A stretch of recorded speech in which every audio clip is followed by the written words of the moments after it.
Spencer Howson. On 612 ABC Radio Brisbane. Now we're talking. New data reveals trust in the Queensland Police Service has plummeted over the past decade. The QPS Annual report shows only 51.4% of Queenslanders believe police treat people fairly and equally. 51.4%. That's down from 75.7% 9 years ago. Do police act professionally? 68.3% say yes. That is down from 86.3% 9 years ago. And are police honest? 9 years ago, 74.2%, now down to 56.1%. Bond University criminologist Dr. Terry Goldsworthy is here. Welcome to 612 Breakfast. Yeah, hi, Spencer. Are you surprised at all to see this?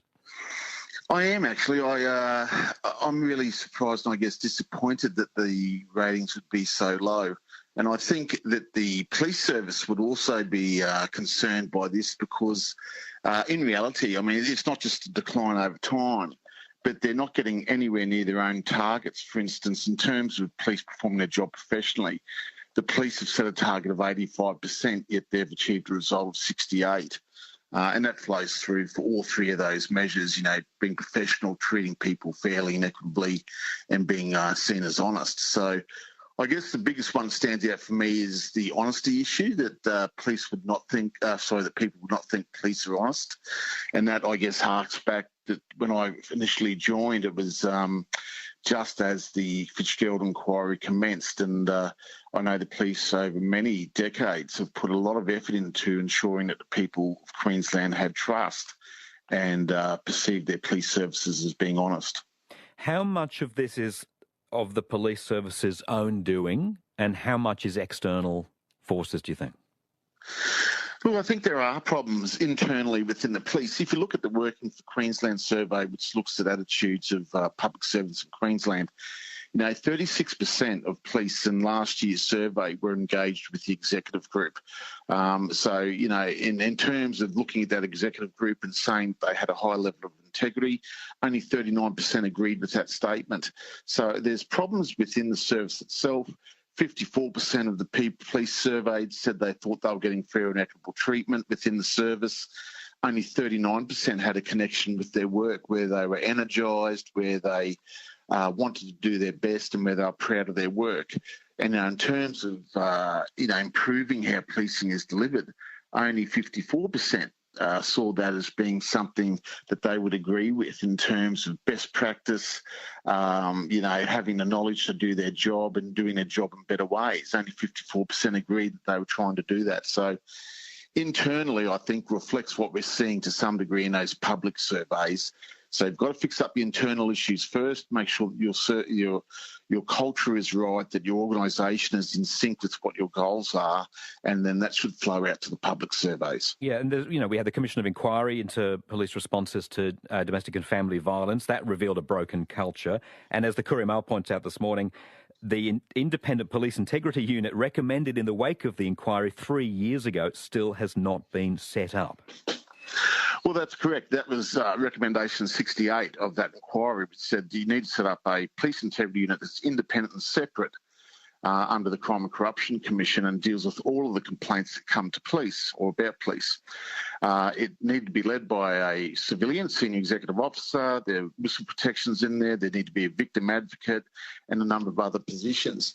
Now, it may surprise you to know that there was a question of Parliament June this year on that, where they were asked as to where is this integrity unit in terms of being established.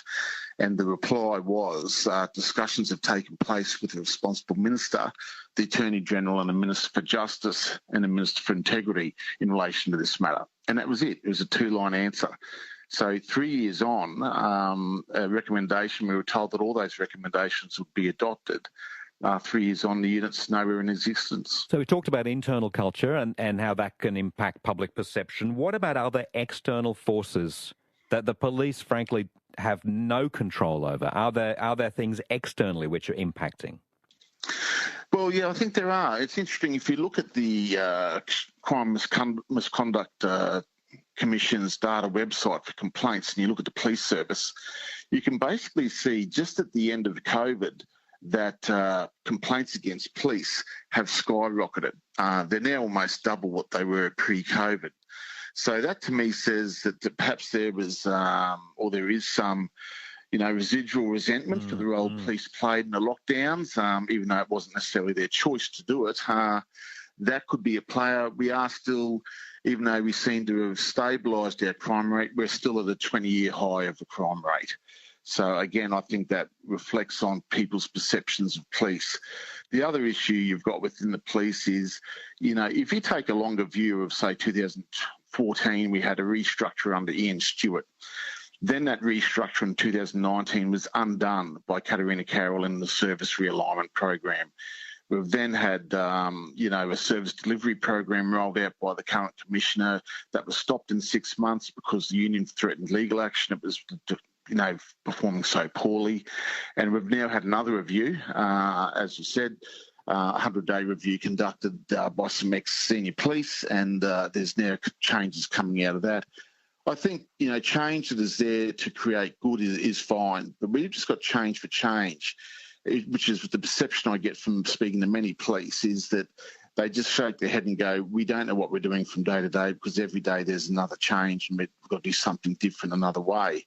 So I think, the commissioner needs to be very careful of how much change is introduced to the staff, because I suspect that is a very central driving factor in the poor outcomes we're seeing in the Working for Queensland survey. I'll chuck in another, what I reckon is another external factor, Dr. Goldsworthy, and that's these social media videos showing people challenging police. Not necessarily here in Queensland either, but a lot of them land in my feed from overseas.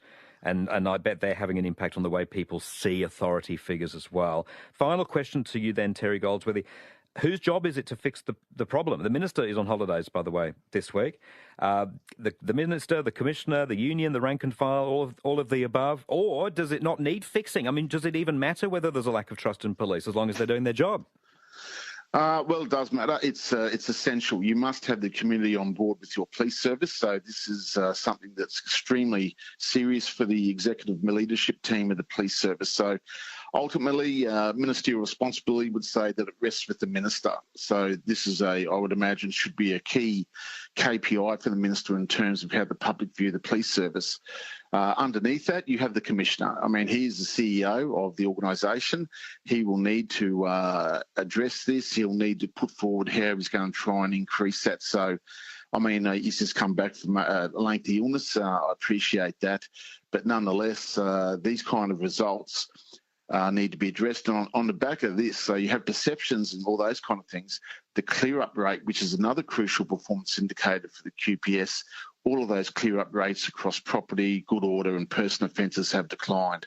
So, we've got that extremely high crime rate still, even though it's stabilised, it's still at 20-year highs. You've got the clear-up rate falling. When people don't have their crime solved, that's when their perceptions, the effectiveness of the police also decline. Thanks for coming on the program this morning, Dr. Terry Goldsworthy from Bond University. Appreciate your time.